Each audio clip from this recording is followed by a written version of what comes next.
Shalom Jemaat GB Citra Family. Sesaat lagi kita akan bersama-sama menyaksikan ibadah minggu ini. Tuhan Yesus memberkati.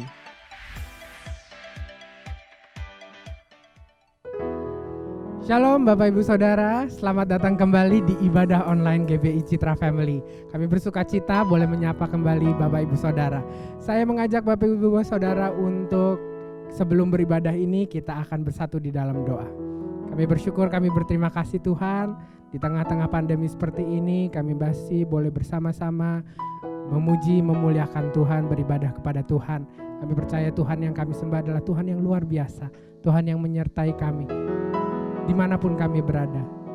Kiranya ibadah kami hari ini Tuhan boleh menyenangkan hati Tuhan dan nama Tuhan dipermuliakan. Dalam nama Tuhan Yesus kami sudah berdoa dan mengucap syukur. Haleluya, amin. Bapak Ibu Saudara, Tuhan yang kita sembah adalah Tuhan yang luar biasa, Tuhan yang tidak terkungkung oleh waktu dan ruang. Oleh karenanya dimanapun kita berada, Tuhan bisa bertahta di atas pujian kita, sebab ada kuasa dalam pujian kita. Haleluya, kita memuji Tuhan. Mari bernyanyi dengan segenap hati dan jiwa.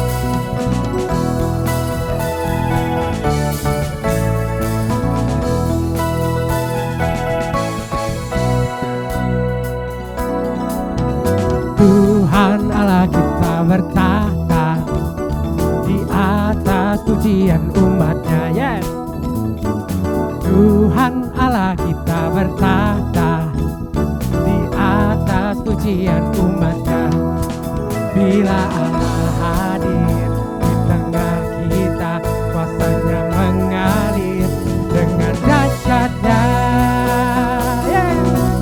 Ada kuasa dalam pujian, bernyanyilah segenap hati dan jiwa kepada kuasa dalam pujian yang sanggup membungkam kekuatan lawan. Ada kuasa dalam pujian yang segenap hati dan jiwa kepada kuasa dalam pujian yang sanggup membungkam kekuatan lawan. Dia bertahta atas pujian kita. Haleluya. Tuhan Allah kita bertahta di atas pujian umat-Nya. Tuhan Allah kita bertahta di atas pujian umat-Nya. Bila Allah hadir di tengah kita, kuasa-Nya mengalir dengan dahsyat-Nya. Ada kuasa dalam pujian, bernyanyilah segenap hati dan jiwa kepada kuasa dalam pujian yang sanggup membungkam kekuatan lawan. Ada kuasa dalam pujian, bernyanyilah segenap hati dan jiwa kepada kuasa dalam pujian yang sanggup membungkam kekuatan lawan. Haleluya, Tuhan bertahta atas pujian kita. Sekali lagi saudara katakan, Tuhan Allah kita bertahta atas pujian umat-Nya. Amin. Tuhan Allah kita bertahta di atas pujian umat-Nya. Bila Allah hadir di tengah kita, kuasa-Nya mengalir dengan dahsyat-Nya. Ada kuasa dalam pujian, bernyanyilah segenap hati dan jiwa kepada kuasa dalam pujian yang sanggup membungkam kekuatan lawan. Ada kuasa dalam pujian, bernyanyilah segenap hati dan jiwa kepada kuasa dalam pujian yang sanggup membungkam kekuatan lawan. Ada kuasa dalam pujian, bernyanyilah segenap hati dan jiwa. Ada kuasa dalam pujian yang sanggup membungkam kekuatan lawan. Ada kuasa dalam pujian, bernyanyilah segenap hati dan jiwa. Bapa ada kuasa dalam pujian, yang sanggup membungkam kekuatan lawan, yang sanggup membungkam kekuatan lawan, yang sanggup membungkam kekuatan lawan.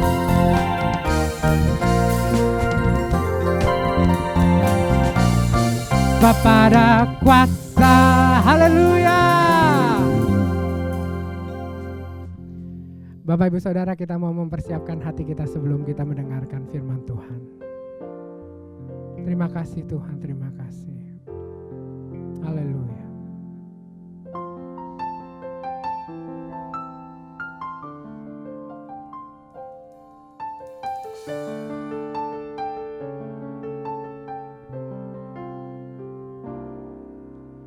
Tak akan pernah ku sesali mengiring Yesus sepanjang hidupku, lewati lembah air mata, ku saksikan kemuliaan-Mu dinyatakan. Berapapun harga yang harus ku bayar, ku kan tetap setia melayani, mengasihi-Mu, mengiring-Mu seumur hidupku. Janji-Mu kan tetap ku pegang teguh, sampai ku dapat mahkota kehidupan.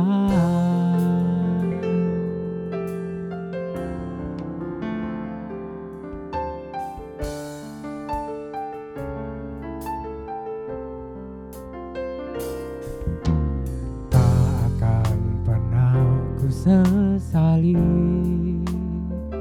mengiring Yesus sepanjang hidupku, lewati lembah air mata, ku saksikan kemuliaan-Mu dinyatakan.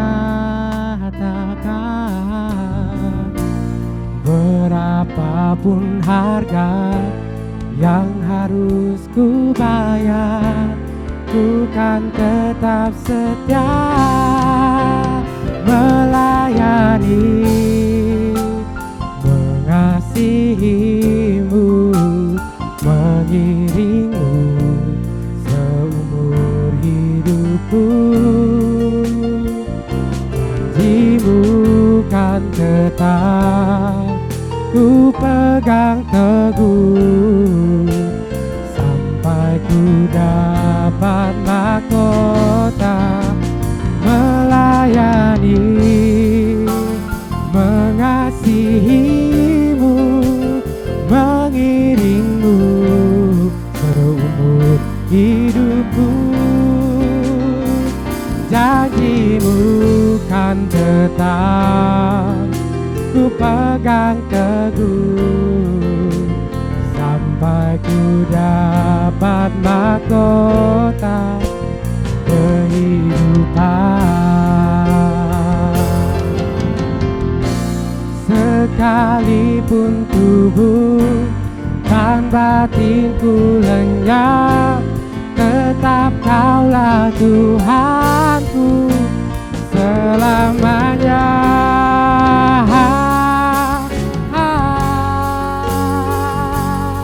Haleluya, Hosana.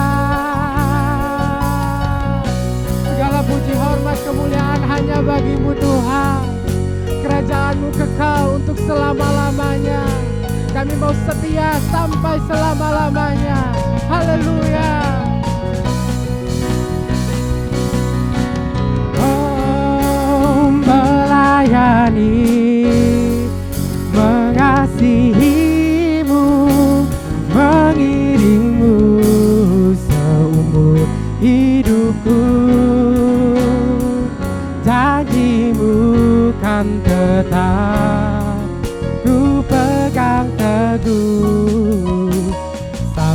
sampai ku dapat mahkota melayani, mengasihimu, mengiringmu seumur hidupku. Janjimu kan tetap ku pegang teguh sampai ku dapat mahkota kehidupan.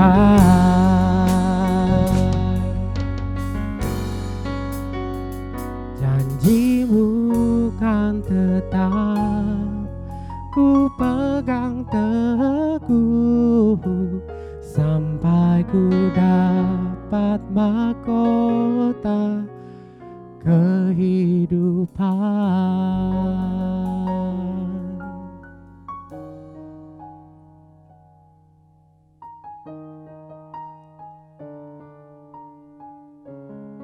Kami berterima kasih dan bersyukur Tuhan buat kesempatan yang Tuhan berikan buat kami semua bernyanyi, memuji, memuliakan nama Tuhan. Kalau sebentar ya Bapa, kami akan mendengarkan firman Tuhan. Kiranya roh Tuhan yang turun atas hamba-Mu dan turun atas kami semua, supaya kami boleh mengerti isi hati Tuhan. Terima kasih Bapa, di dalam nama Tuhan Yesus Kristus, Tuhan kami yang hidup. Kami sudah berdoa dan mengucap syukur. Haleluya, amin.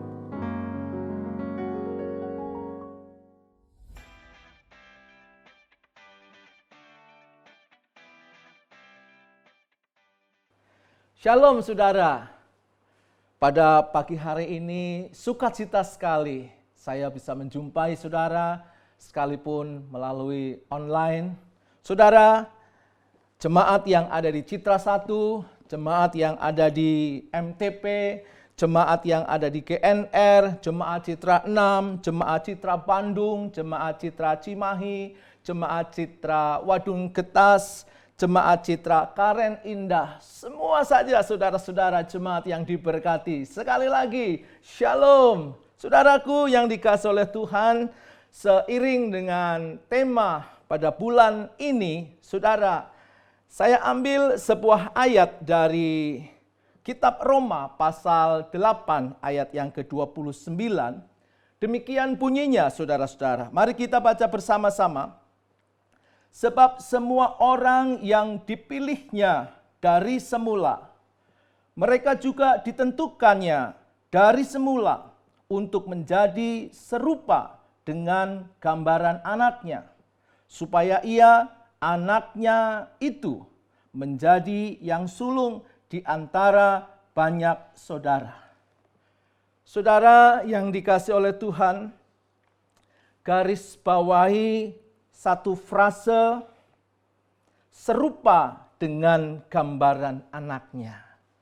Saudaraku, ini berarti Tuhan menghendaki kita harus menjadi jemaat yang dewasa, menjadi jemaat yang sempurna seperti Kristus. Dan saudara, untuk menuju kepada kedewasaan, ini tidak terjadi secara otomatis.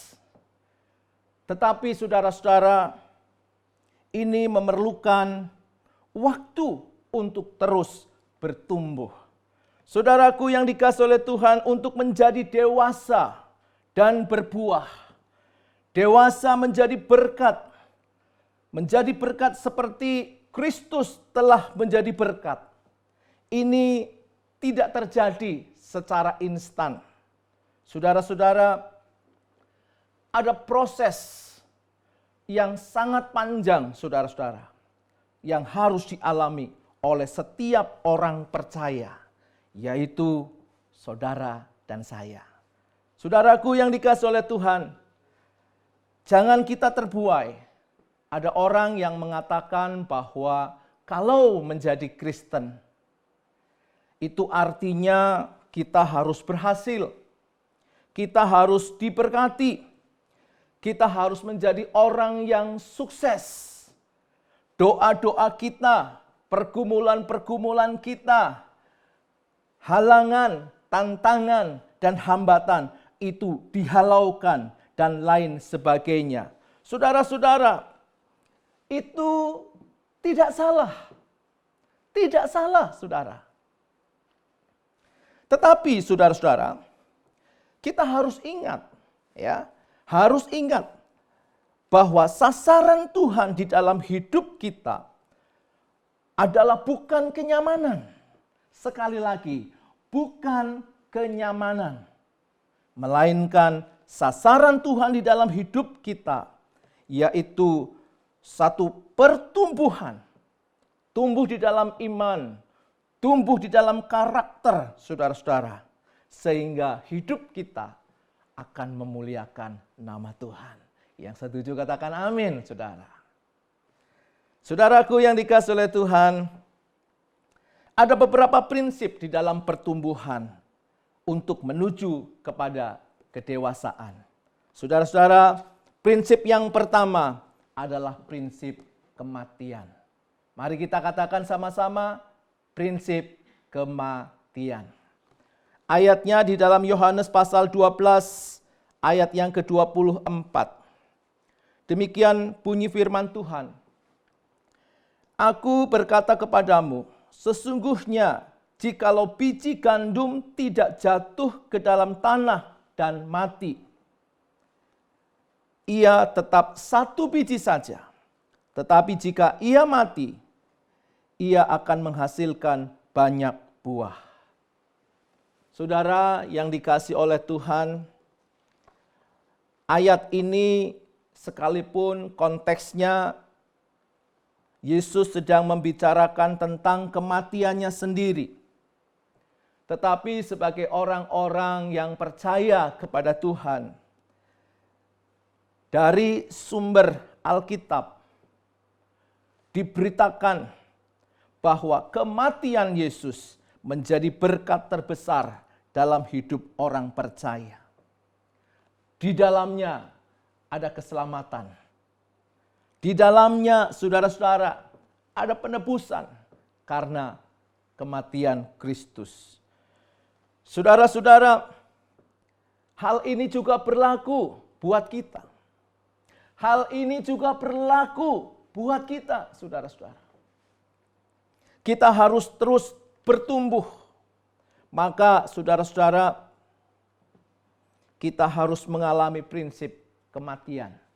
Saudara-saudara, di dalam Galatia pasal 5 ayat yang ke-24 dikatakan, barang siapa menjadi milik Kristus Yesus, ia telah menyalibkan daging dengan segala hawa nafsu dan keinginannya. Lalu kita membaca lagi di dalam Roma pasal 6 ayat yang ke-11. Demikianlah hendaknya kamu memandangnya, bahwa kamu telah mati bagi dosa, tetapi kamu hidup bagi Allah dalam Kristus Yesus. Saudaraku yang dikasihi oleh Tuhan, jemaat Gereja Betel Indonesia, dimanapun saudara berada, saudara-saudara. Dari ayat-ayat yang sudah kita baca di atas, ayat tersebut sebenarnya memerintahkan kita supaya kita mengalami prinsip kematian. Kita mati terhadap keinginan kita. Kita mati terhadap nafsu kita. Kita mati terhadap selera kita, kerinduan kita terhadap sesuatu yang duniawi. Terhadap sesuatu yang berbau dosa, saudara-saudara. Dan sesuatu yang menyakiti hati Tuhan. Saudara-saudara, prinsip kematian terhadap dosa dan kejahatan harus kita terapkan di dalam seluruh aspek hidup kita. Misalnya saudara-saudara, bagi yang bisnis. Siapa saudara yang berbisnis? Ya. Prinsip ini juga berlaku. Lalu bagi saudara yang bekerja, prinsip ini juga harus berlaku, saudara-saudara. Bagi saudara yang kuliah, bagi saudara yang sekolah, prinsip ini juga harus berlaku. Ya, saudara-saudara dan saya harus mati terhadap keinginan untuk berbuat curang, keinginan untuk berbuat tidak jujur, saudara. keinginan untuk korupsi, keinginan untuk kolusi dan nepotisme. Saudara-saudara, saya percaya ketika prinsip kematian ini ada di dalam hidup kita. Sekali lagi saya mau katakan saudara-saudara, maka hidupmu terus akan bertumbuh di dalam integritas dan itu memuliakan Tuhan. Ada amin saudara? Saudaraku yang dikasihi oleh Tuhan, kalau kita terapkan prinsip kematian di dalam kehidupan berkeluarga, sebelum berkeluarga, prinsip bangun hubungan saudara-saudara. Ketika kita menerapkan prinsip kematian ini, saudara-saudara, pasangan pria dan pasangan wanita harus mematikan keegoisan. Maka saya percaya, saudara-saudara, ketika seorang pria dan seorang wanita membangun hubungan, hubungan ini akan berjalan dengan normal karena masing-masing menyadari, ya, akan menekan keegoisan masing-masing. Demikian juga di dalam kehidupan keluarga. Kalau suami istri mematikan keegoisan, mematikan ketidakjujuran, saudara-saudara, maka keluarga akan terus diberkati menjadi keluarga yang damai sejahtera. Yang setuju katakan amin, saudara-saudara. Prinsip ini ketika diterapkan di dalam kehidupan keluarga saudara-saudara, maka saya percaya saudara-saudara, ada cap, ada label yang orang dunia sering terapkan saudara-saudara. Bahwa kaum pria itu mata keranjang, kaum pria itu hidung belang saudara-saudara. Kaum pria itu selalu dikonotasikan dengan sesuatu yang negatif. Saya percaya saudara-saudara, ketika pria-pria yang berumah tangga, ketika pria-pria yang berkeluarga menerapkan prinsip kematian ini, tidak lagi ada pria-pria yang disebut dengan pria kucing garong. Apalagi pria-pria yang disebut sebagai pria Bang Toyib. Sudah 3 kali puasa, sudah 3 kali lebaran. Nah, lebaran ini saudara-saudara, nggak tahu lebaran yang keberapa saudara-saudara. Bang Toyib tidak pernah pulang meninggalkan anak dan istrinya. Saya percaya saudara-saudara ketika prinsip ini diterapkan di dalam kehidupan kita, di dalam kehidupan saudara, saya percaya saudara-saudara, kehidupan keluarga kita akan menjadi keluarga yang menyenangkan hati Tuhan. Keluarga yang diberkati oleh Tuhan, saudara-saudara. Prinsip yang kedua, saudara-saudara, untuk kita terus bertumbuh menuju kepada dewasaan. Saudara-saudara, prinsip kedua yaitu berakar. Sama-sama katakan, berakar. Kita lihat di dalam Kolose pasal 2 ayat yang ke-7.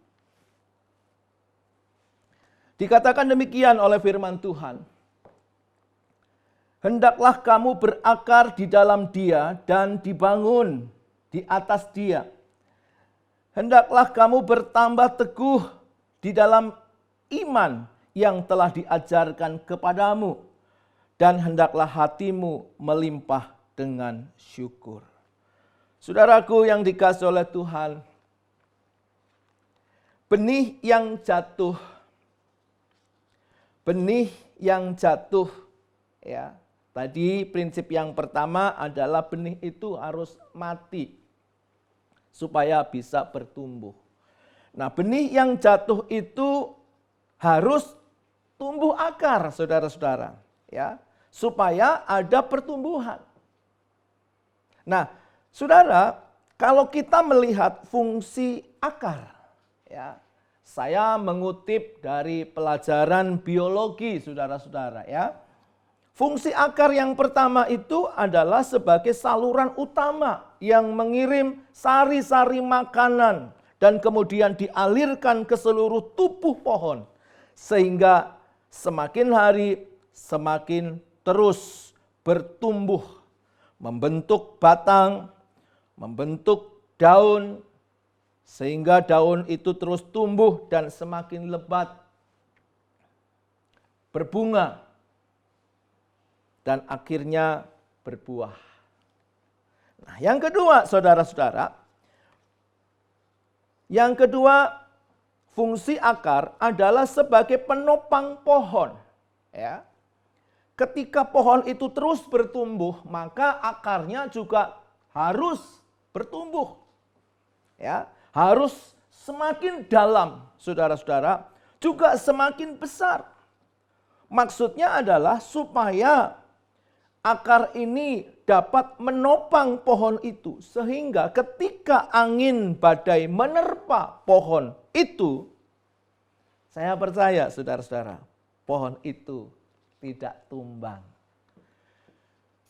Nah, saudaraku yang dikasihi oleh Tuhan, tadi saya ilustrasikan dari pelajaran biologi sebagai pengantar kita, saudara-saudara, pada prinsip berakar ini, saudara-saudara. Ya. Jadi, saudara, prinsip berakar ini harus juga diterapkan dalam kehidupan orang-orang percaya. Ya. Kehidupan orang percaya di dalam pertumbuhan di dalam Tuhan, kita juga perlu akar. Ya, di mana kita perlu mencari makanan rohani. Di mana di dalam makanan rohani itu terdapat gizi, terdapat vitamin, terdapat mineral yang berfungsi untuk tubuh rohani kita. Saudara-saudara, kalau kita mau melihat, saudara-saudara, makanan rohani yang perlu untuk pertumbuhan, ya tentu saja saudara-saudara kita baca firman Tuhan. Karena firman Tuhan adalah roti kehidupan. Yang percaya katakan amin, saudara. Ya, kita perlu baca firman Tuhan. Kita perlu renungan. Kita perlu saat teduh. Kita perlu buku-buku rohani. Kita juga perlu mendengarkan lagu-lagu pujian yang membangun, saudara-saudara. Bukan kemudian sebaliknya. Banyak orang Kristen yang abai dengan persoalan ini. Kalau saudara-saudara tidak memperhatikan begitu pentingnya makanan rohani di dalam kehidupan kita, saya percaya saudara-saudara, kehidupan rohani itu menjadi sakit. Bahkan saudara-saudara kemudian akan berlanjut kepada satu hal yang fatal, yaitu kematian rohani kita. Saudara-saudara, hobi kita harus merenungkan firman Tuhan, bukan mendengar atau menonton drama Korea, saudara-saudara. Ya, karena ya sekalipun untuk hiburan boleh, tetapi bukan menjadi satu konsumsi yang wajib. Nah, ibu-ibu pasti nggak lewatkan drakor, ya, drama Korea yang sedang in sekarang, The World of the Married, ya. Ini lagi in, luar biasa saudara-saudara. Tetapi di dalamnya, saudara-saudara, kalau saya boleh membaca sedikit sinopsisnya, ini adalah satu cerita perselingkuhan, saudara-saudara.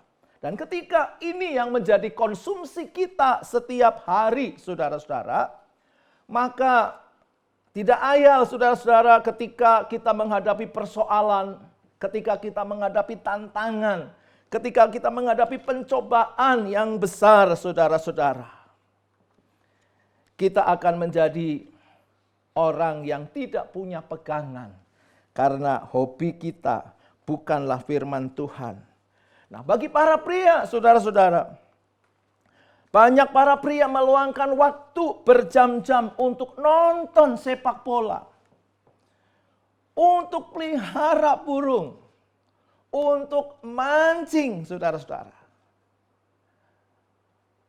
Sehingga saudara-saudara kehidupan rohaninya tidak mengalami pertumbuhan. Saudaraku yang dikasihi oleh Tuhan, bukan salah kita mempunyai hobi seperti yang tadi sudah saya katakan, saudara-saudara. Tetapi mari kita tentukan porsi mana yang lebih banyak. Makanan rohani ataukah kesenangan jasmani, saudara-saudara. Saudaraku yang dikasihi oleh Tuhan, dengan berakar kuat di dalam Kristus, kita bisa belajar karakter Kristus. Dengan berakar, kita semakin beriman, semakin mengerti tentang arti kehidupan, semakin kuat menghadapi persoalan. Di dalam Yeremia pasal 17 ayat yang ke-7 dan 8, dikatakan demikian, saudara-saudara, diberkatilah orang yang mengandalkan Tuhan, yang menaruh harapannya pada Tuhan. Ia akan seperti pohon yang ditanam di tepi air, yang merambatkan akar-akarnya ke tepi batang air, dan yang tidak mengalami datangnya panas terik, yang daunnya tetap hijau, yang tidak khawatir dalam tahun kering, dan yang tidak berhenti menghasilkan buah. Saudara-saudara, juga diteguhkan di dalam Amsal pasal 12 ayat yang ketiga. Tetapi akar orang benar tidak akan goncang. Saudara-saudaraku, sebagai gambaran, saudara tentu tidak asing dengan yang namanya pohon pisang. Sekalipun pohon pisang itu waktu ditebang, waktu sudah berbuah, kemudian ditebang, dan pohon itu mati. Tetapi karena ada bonggol yang masih punya akar, saudara-saudara, maka pohon ini bisa tumbuh lagi tunasnya. Saudara, kemudian ada satu gambaran lagi, saudara-saudara. Pohon kaktus saguaro itu adalah pohon kaktus besar, dan pohon ini adalah pohon yang luar biasa, saudara-saudara. Pohon ini mempunyai panjang akar kurang lebih 50 sampai 60 kaki. Sekali lagi, 50 sampai 60 kaki. Ke segala arah. Jadi akar itu begitu kuat. Nah, saudara, akar ini berfungsi untuk menopang ketika ada badai gurun yang menerpa. Ketika tanaman-tanaman rumput-rumputan, ketika diterjang badai, saudara, tanaman ini akan terbang, terhempas. Tetapi tanaman kaktus ini begitu kuat. Tanaman kaktus ini masih tetap tegak berdiri, saudara-saudara. Ketika ada angin badai. Saudara-saudara, bahkan kaktus ini juga akan terus berbuah. Bahkan saudara-saudara, ketika suhu udara di padang gurun itu mencapai puncaknya atau sangat panas sekali. Saudara-saudaraku yang dikasihi oleh Tuhan, rahasianya apa, saudara? Rahasianya adalah pohon kaktus ini mempunyai akar yang dalam, akar yang panjang, ke segala arah, saudara-saudara, akar ini. Nah, saudaraku yang dikasihi oleh Tuhan, kalau prinsip berakar ini juga diterapkan di dalam kehidupan kita, saya percaya, orang-orang percaya, jemaat GBI Citra Family, saudara-saudara, sekalipun ada masalah, sekalipun ada tantangan, sekalipun ada pergumulan, maka saya percaya, saudara-saudara, jemaat Citra Family akan tetap tegar, berdiri bersama dengan anugerah Tuhan. Saudaraku yang dikasihi oleh Tuhan, prinsip yang ketiga, yaitu prinsip perhatian pada yang utama.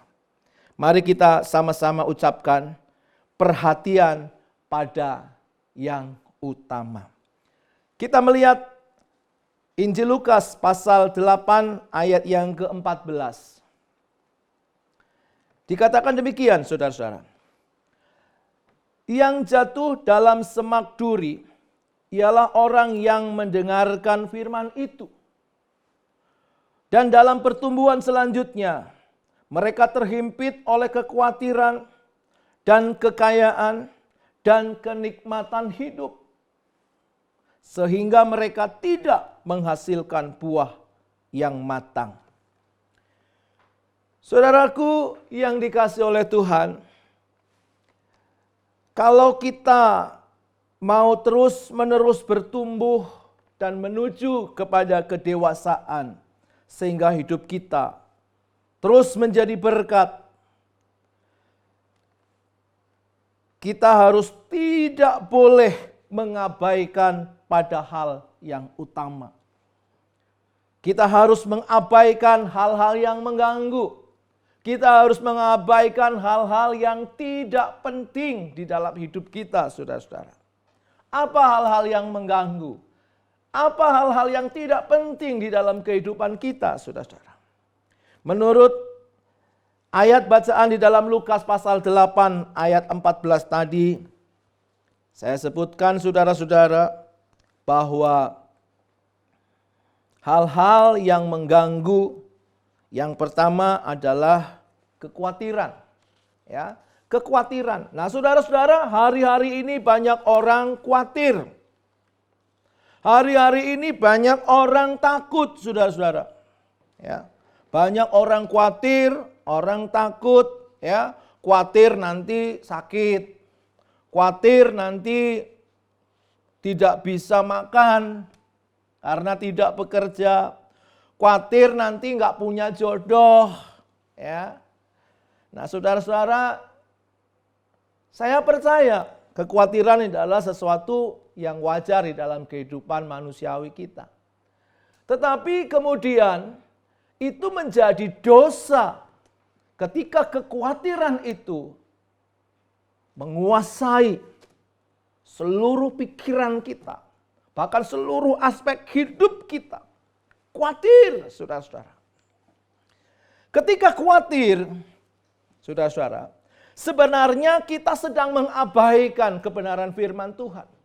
Di dalam Mazmur pasal 37 ayat yang ke-5, dikatakan oleh firman Tuhan, serahkanlah hidupmu kepada Tuhan dan percayalah kepadanya. Nah, saudara-saudara, ya, ketika kita percaya kepada Tuhan, ketika kita menyerahkan hidup kita kepada Tuhan, selanjutnya dikatakan apa, saudara? Selanjutnya dikatakan, dan Tuhan akan bertindak. Yang setuju katakan amin, saudara. Ya, Tuhan akan bertindak. Lalu di dalam Mazmur pasal 55 ayat yang ke-22, saudara-saudara.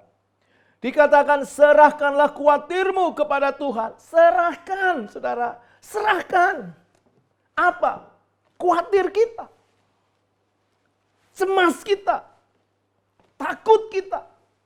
Saudara, serahkan, kata firman Tuhan. Serahkan kepada Tuhan. Lalu dikatakan selanjutnya, maka Tuhan akan memelihara engkau. Yang percaya katakan amin. Amin, saudara. Dalam situasi pandemi seperti ini, saudara-saudara, kita hidup karena anugerah Tuhan. Amin. Ya. Jadi karena anugerah Tuhan, saudara-saudara, dengan apa yang namanya virus corona ini, COVID-19 ini, kecil. Ya. Kalau bakteri lebih besar ukurannya, virus ini sangat kecil. Dan orang-orang menjadi takut, saudara-saudara. Seharusnya kita serahkan kekhawatiran kita, ketakutan kita kepada Tuhan. Maka Tuhan akan memelihara hidup saudara dan saya.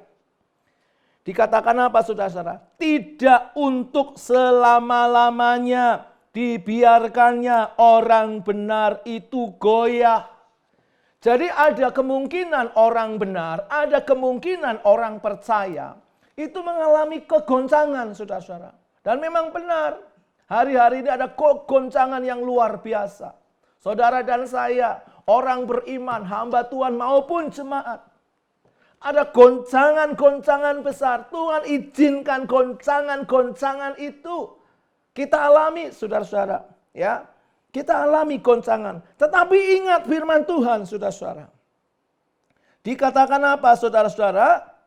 Tidak selama-lamanya dibiarkan. Jadi Tuhan tidak selama-lamanya membiarkan. Tuhan tidak membiarkan kita tergeletak, saudara-saudara. Ya, tidak dibiarkan, saudara-saudara. Haleluya, haleluya, haleluya. Kita punya Tuhan yang ajaib, saudara. Kita punya Tuhan yang perkasa. Kita punya Tuhan yang luar biasa. Tidak dibiarkannya orang benar itu goyah. Ya, jadi saudara-saudara, mari kita mau singkirkan segala kekhawatiran kita supaya rohani kita terus bertumbuh. Ya, jangan terus kecil, jangan terus kerdil, saudara-saudara, tetapi terus bertumbuh. Hal yang kedua, yang menjadi penghambat, yang tidak penting, yang kedua adalah kekayaan. Menurut Lukas pasal 6 ayat yang ke-24.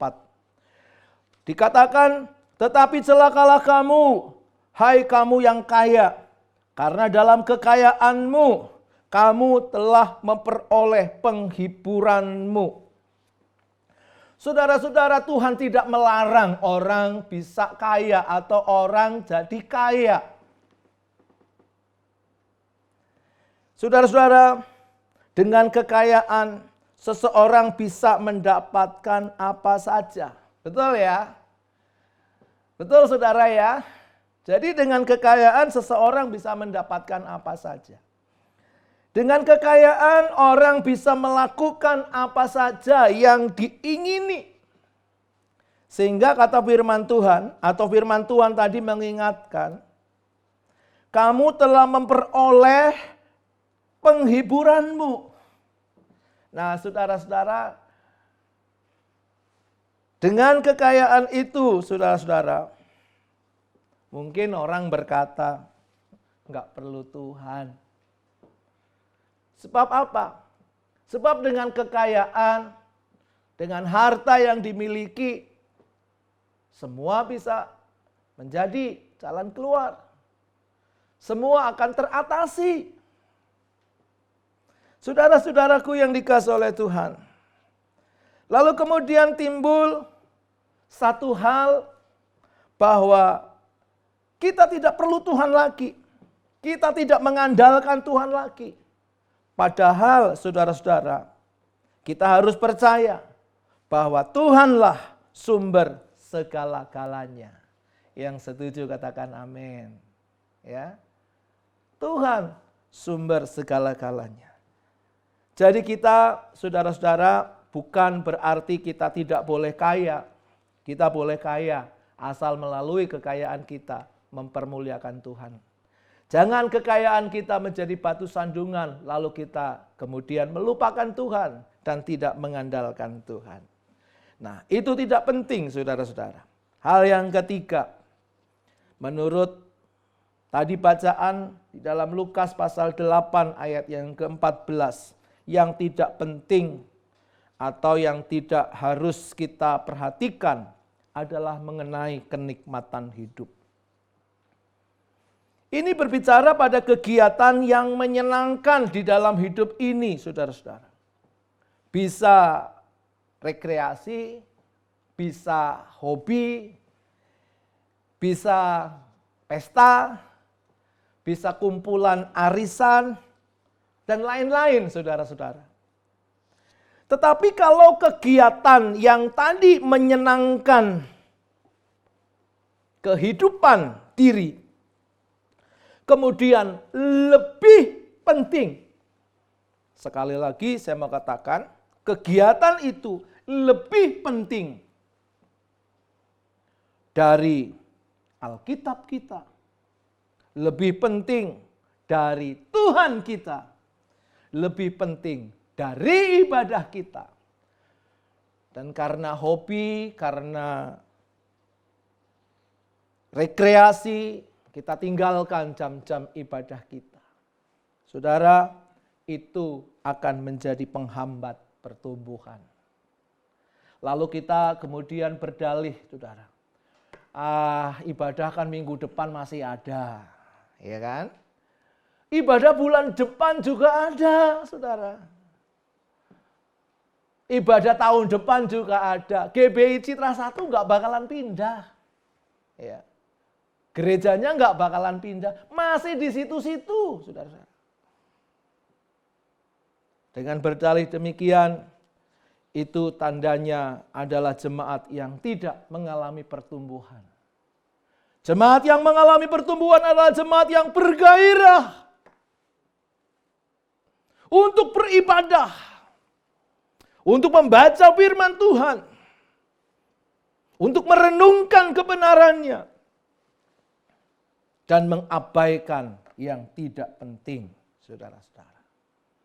Jadi kalau kita mau terus bertumbuh di dalam Tuhan dan menuju kepada kedewasaan, saudara-saudara, kita harus menghidupi prinsip perhatian pada yang utama. Saudara-saudara, kita memasuki pada poin yang keempat, saudara-saudara, yaitu prinsip memahami cara Tuhan mendewasakan kita. Kita mau katakan sama-sama, memahami cara Tuhan mendewasakan kita. Saudara, di dalam Yohanes pasal 15 ayat yang pertama dan kedua dikatakan, Akulah pokok anggur yang benar dan Bapakulah pengusahanya. Yang kedua, setiap ranting padaku yang tidak berbuah dipotongnya, dan setiap ranting yang berbuah dibersihkannya supaya ia lebih banyak berbuah. Saudaraku yang dikasihi oleh Tuhan, melalui pembacaan ayat ini kita mendapatkan dua hal yang dilakukan oleh pengusaha anggur, pengusaha kebun anggur, agar pohon anggurnya terus berbuah. Ya. Pohon anggur yang berbuah itu adalah pohon anggur yang muda atau yang sudah tua, saudara. Tentunya saudara akan menjawab pohon anggur yang sudah tua atau pohon anggur yang sudah memasuki usia untuk berbuah, saudara ya. Bukan baru tanam, kemudian esokannya berbuah. Bukan begitu, saudara-saudara. Ya. Apa yang dilakukan oleh pengusaha kebun anggur ini supaya anggurnya terus berbuah? Ya. Saudaraku yang dikasihi oleh Tuhan, yang pertama, ya, seorang pengusaha kebun anggur ini akan membuang ranting yang tidak berbuah. Ranting yang tidak berbuah. Buang aja. Orang tidak berbuah kok. Ya. Memenuhi ruangan. Ya. Atau menghambat, mengganggu. Buang. Itu hal yang pertama. Membuang ranting yang tidak berbuah. Lalu kemudian hal yang kedua yaitu pengusaha kebun anggur ini, saudara-saudara, membersihkan ranting yang sudah berbuah. Ya, membersihkan ranting yang sudah berbuah. Nah, saudaraku yang dikasihi oleh Tuhan, dari satu literasi yang saya pelajari, saudara-saudara, bahwa ketika tukang kebun anggur ini membersihkan ranting yang berbuah, itu tidak serta-merta, saudara-saudara, tukang kebun anggur ini menggunakan lap yang lembut atau menggunakan kertas tisu yang halus, lalu kemudian dielus-elus, saudara. Bukan Bukan seperti itu. Ternyata saudara-saudara, tukang kebun anggur ketika membersihkan ranting yang berbuah ini, masih dia membawa alat pencongkel, saudara. Membawa alat pemotong, saudara. Ya. Jadi saudara-saudara, dalam rangka dibersihkan, itu masih ada peristiwa pemotongan, pengeratan, pencongkelan, saudara-saudara. Itu namanya dibersihkan, saudara-saudara. Ya. Nah, saudaraku yang dikasihi oleh Tuhan, kita harus mengerti cara ini. Ya. Nah, saudara-saudara, ini juga diberlakukan Tuhan bagi gerejanya. Ya, sekali lagi saya mau katakan, ya, ini yang dikerjakan oleh Tuhan bagi gerejanya. Supaya pokok anggur yang sudah berbuah semakin lebat berbuah. Saudaraku yang dikasihi oleh Tuhan, kebanyakan kita beranggapan bahwa ketika Tuhan membersihkan, ya, itu dengan cara yang halus, ya, dengan cara yang sopan, saudara-saudara. Tetapi tidak demikian. Seperti tadi saya katakan, ada proses memotong dan ada proses mencongkel. Dan saudara, ketika ini terjadi di dalam hidup kita, ya, saudara akan mengatakan apa? Ini tidak adil. Ya, ini tidak adil. Ini tidak penuh dengan kasih. Mana kasih-Mu Tuhan? Ya, saudara-saudara, ketika Tuhan membersihkan hidup kita, Tuhan izinkan kesulitan, Tuhan izinkan masalah, Tuhan izinkan sakit penyakit, Tuhan izinkan pergumulan dan lain-lain. Dan kebanyakan kita, saudara-saudara, akan satu suara menyatakan ini tidak adil. Atau mungkin kalau dalam versi dangdutnya saudara-saudara, ya lama kita nggak dangdutan ya saudara ya. Kita akan mengatakan apa saudara? Kejam, kejam, kejam saudara. Tuhan izinkan masalah.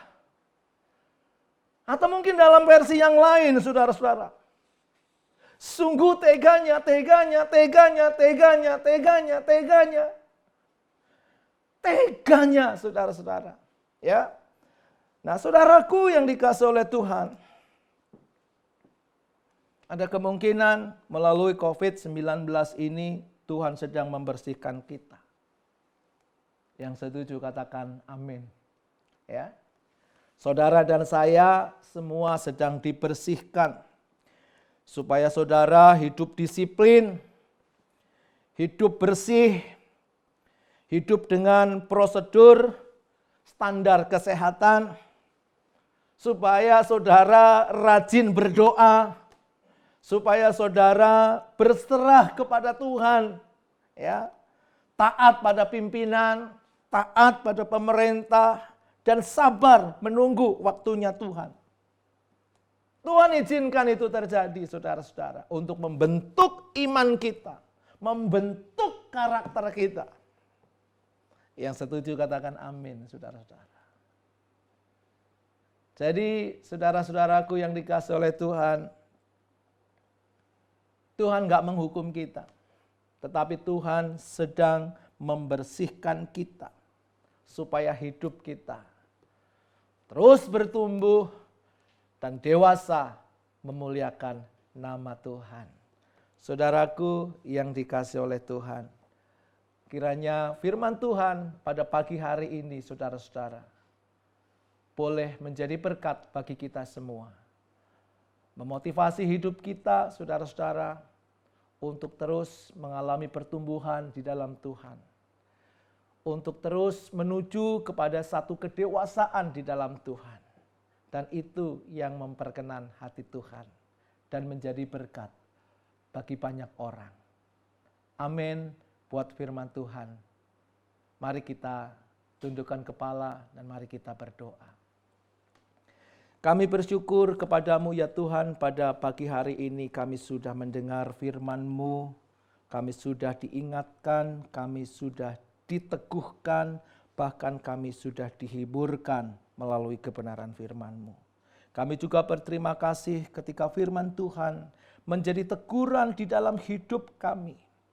Dan kami akan mengalami satu perubahan Tuhan. Kami mau bahwa hidup kami terus mengalami pertumbuhan di dalam Engkau. Kami percaya Tuhan dan kami mengimani firman-Mu sebagai alat koreksi hidup kami. Sehingga hidup kami semakin hari semakin dibaharui di dalam Tuhan. Dan hidup kami terus mengalami pertumbuhan. Dan hidup kami menuju kedewasaan dan menjadi berkat bagi banyak orang. Kami mendoakan setiap jemaat ya Tuhan, jemaat Gereja Betel Indonesia, Citra Family yang ada di Citra 1, Citra MTP, Citra GNR, Citra Wadung Ketas, Citra 6, Citra Karen Indah, Citra Bandung, Citra Cimahi Tuhan. Kami terus mendoakan supaya Tuhan menolong, Tuhan melindungi, Tuhan memberkati. Kami percaya ketika ada yang sakit, Tuhan akan sembuhkan di dalam nama Tuhan Yesus. Kami percaya yang sedang mengalami persoalan, mengalami pergumulan berat, tantangan Tuhan, hambatan, dan kami percaya Tuhan, semuanya kami taruh, kami percayakan kepada Tuhan, maka Tuhan akan terus bertindak, menolong, dan melindungi serta memberkati kami. Terima kasih, kami juga percaya Tuhan sudah menolong pemimpin bangsa kami. Tuhan sudah memberkati pemimpin-pemimpin bangsa kami. Tuhan memberkati bangsa Indonesia ini. Tuhan memberkati dengan damai sejahtera. Tuhan memberkati dengan keamanan, ketentraman. Seluruh aspek yang ada di negeri ini Tuhan kami serahkan ke dalam tangan Tuhan. Karena Engkaulah yang mempunyai kedaulatan untuk menolong dan memberkati hidup kami. Terima kasih Bapa, terima kasih. Kami percaya bahwa Tuhan sudah mendengar doa dan seruan kami. Jemaat yang dikasihi oleh Tuhan, mari kita arahkan tangan kita kepada Tuhan, sumber segala berkat. Haleluya, haleluya. Tuhan memberkatimu dengan kekuatan. Tuhan memberkatimu dengan kesehatan. Tuhan memberkatimu dengan kecakapan untuk menanggung segala perkara. Tuhan memberkati usaha pekerjaanmu. Apa yang engkau kerjakan dengan takut akan Tuhan dibuat menjadi berhasil. Terimalah berkat dari Bapa di surga, limpah rahmat, kasih setia di dalam pengasihan putranya yang tunggal Tuhan Yesus Kristus, serta persekutuan dengan Allah Roh Kudus. Mulai pagi hari ini sampai Maranatha, Tuhan datang kembali. Di dalam nama Tuhan Yesus. Saudara-saudara yang diberkati, sama-sama katakan amin.